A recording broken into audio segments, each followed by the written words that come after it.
team.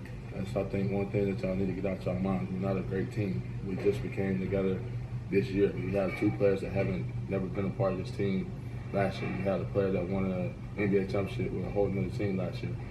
So we're not a great team. That's number one right there. I think that's what we need to realize and wake up. You know, we're a team that still has to figure out things that we need to do to win night in and night out. Let's talk about it. What's good, Mikey Laker Talk? Let's talk Lakers basketball. So I want to comment on that particular comment by Montrezl Harrell a few games ago when the Clippers lost to the Memphis Grizzlies, because that right there, I missed that. I didn't even know that was going on. I had nothing to do. I had no clue the Clippers was going through something like that. That says a lot. But I want to recap the game really quick yesterday. Give my thoughts on what I saw yesterday. Lakers beat the Knicks. We're 30-7. 117-87. We beat up on the Knicks. They didn't have Marcus Morris, so we pretty much handled that game easily. Bobby Portis with the clock on Kentavious in the head. He just had I just saw he had another one today against the Utah Jazz. That dude's the same type of hit, the same everything. He got a flagrant foul today with the same hit. It was crazy. It wasn't as hard as Kentavious, but he did the same thing to a dude on the Jazz, a guard on the Jazz. So anyway, so we had that. LeBron put up monster numbers in terms of shooting, scoring wise, 31 points, plus 26. What is it? 31 plus 26, went 6 for 12 from the 3-point line. That was cool. Kentavious chipped in with 15 points, plus 17 in the game. Danny Green with 11. AB with 12 points. Dwight Howard, 8 points, 13 rebounds. My boy Rondo, 8 points, 10 rebounds, plus 19 for the game. And your boy Kuzma put in 16 points, plus 14 for the game. Anyway, the big news of that game obviously was AD going down. AD only scored 5 points. AD going down with the butt bruise. You know, that was we've all done that before at one point. You know, in our early days. I haven't done it now. I'll be in the hospital for a year if I did that. But I've done that before, and that hurts. You hit your tailbone. You feel like you're about to die. And dude is big, and I was just hoping that nothing was cracked, because I was looking up the minute he hit the tailbone. I was like, okay, how long does it take to heal a broken tailbone? It was like 8 to 12 weeks. What's that? 3 months? That would have been major. So thank God that wasn't happening. MRI came clean, and he's able to even travel to Dallas. I don't expect him to play to Dallas. I don't care. Dallas and OKC, then we come back with Orlando and Cleveland at home. So I don't even care about him playing. If he like stays out a few games, that's cool with me. So shout out to the NBA gods and everybody who prayed and all that stuff. And AD is good. We're good. So we're 30-7. We're good. We took care of business in terms of this 5-game road trip or 5-game homestand against non-playoff teams. We beat them all 5 or whatever. We did what we had to do. I'm happy. You know, we got the run. I was joking yesterday on Twitter about the Rondo thing. We're joking Kyle Kuzma and all that stuff. You still got that trade. I haven't heard anything new about any trade or anything like that, but I was clowning around, talking about Rondo, how he had a good game and stuff like that, and having fun with people on the internet. So that was pretty fun. Just I want Rondo to do good so I can just mess with people. But Rondo had a good game, 8 points, 10 assists. It is what it is.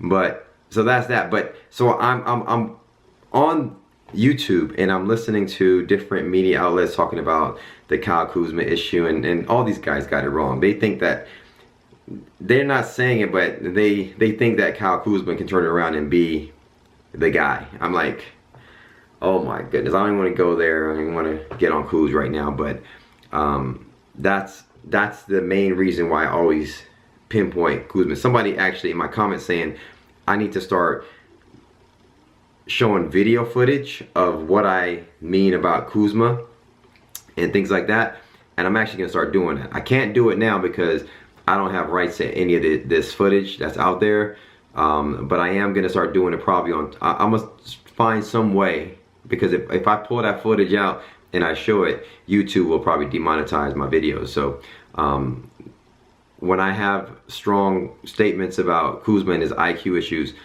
I'm gonna, at some point, I'm gonna get video footage and just show you exactly what I'm talking about.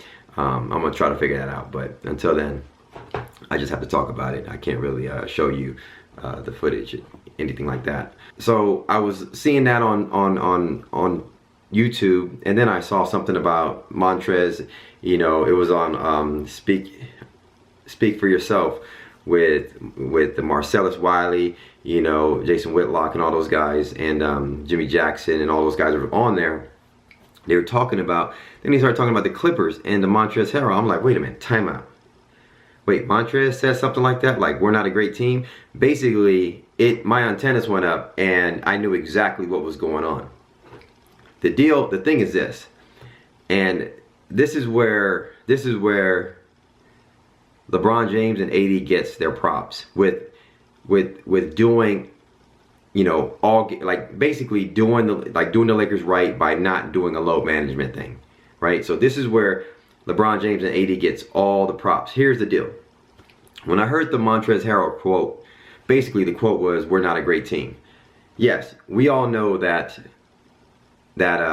you know, Kawhi don't do the back-to-backs. Basically, he's playing every other game, right? And so what happens is they're being inconsistent. They're not building that cohesive thing. This dude's a quiet dude. So you know he's like I'm talking about Kawhi Leonard. He's a quiet cat, right? For the last 10 years he's been in the NBA, he hasn't said 2 words, right? So you know in real life he's not that chirpy. So you're not going to really get into his head, or I don't expect him to be that cool with cats, like just chopping it up and talking like how LeBron does. How LeBron like builds a really nice chemistry and all that stuff. So you got Kawhi Leonard not playing. Basically, everybody knows that Kawhi Leonard writes that check. So we all know that Kawhi Leonard actually controls that team. And when you're losing, when you got guys, mid-tier guys, you know, putting their blood, sweat, and tears out and wanting this team to be great, but you got mid-tier, non-playoff teams beating you up here and there because your guy, your superstar, who Steve Ballmer, you know, Doc Rivers, and everybody will do whatever he wants, and it's written in his contract that I can't play back-to-back and all that stuff. And nobody knows if it's a real issue or if it's just you saving yourself for the long term. Like, what is it, right? Now, I'm sure if I was Kawhi Leonard and I was like, Montrez, so here's the deal, dog. Like, I have a quad tear and I can't play these back-to-backs. Like, if Kawhi Leonard, like, literally said that to Montrez, and he goes, I got a quad tear and it pinches me, you know, pretty much everyone I play. Like, if he said that to Montrez, you think Montrez would have said that quote? Like, we're not a great team, and being pissed off and things like that? No. The thing is, Montrez is like a Draymond Green for that team, straight up. Like, his voice goes a long way because he's like an engine for that squad, you know. And for him to say that, basically, the cohesiveness of that team is starting to, there's a chink in the armor. There's a chink in the armor, and I believe it's only going to get worse because Kawhi is not going to play, is not going to scrap load management going into the second half of the season. From here on out, for the rest, he might not even play on that 28th when we play him. I don't know what that is, if that's a back-to-back or not. Regardless. So if we beat them come January 28th, he's going to be chirping. Or guys will be chirping. And what happens is, it starts to break down the chemistry bond, the stronghold that team has. And I think, you know, right now we're winning the mind game, and it's all because of LeBron James, and AD has decided to play every game for the Lakers, giving us the best record in the NBA, 30-7, or at least in the West. And you got guys like Montrez, they're seeing that. If they lose to Memphis and they see the Lakers beating teams, they're like, and they see us clowning and stuff like that, you know, LeBron throwing lobs to AD, he's like, F this, like, you know, we're not a great team. Like, we got to figure this out. And you got basically, that right there, it says a lot.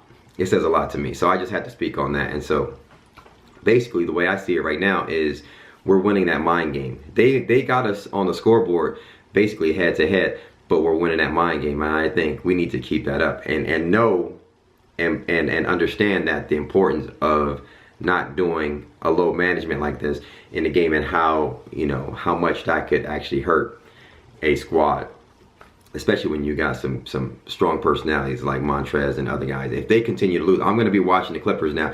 Now you got the Knicks. Yes, Marcus Morris played that game and he put up some big numbers, but you got that Knicks. The Knicks we saw yesterday put up 130 points on the Clippers. I mean, there's a chink in the armor, chemistry-wise, defensively. There's a stuff going on. Keep an eye on what the Clippers going. I know I'm gonna keep an eye on it, and I'm waiting for that game come January 28th. But anyway, I just had to speak on that. When I saw that, I was like, how did I miss that? Like, how did I miss that? That was huge for me. Anyway, that was huge NBA news for me. Anyway, that's all I got. Thanks for commenting. Hit me up in the comments below. Let me know your thoughts on that subject, or, you know, anything I spoke about on Kyle Kuzma and any other stuff that I touched on, and what's your thoughts. All right, hit the like button if you like the videos. Thanks for supporting the channel.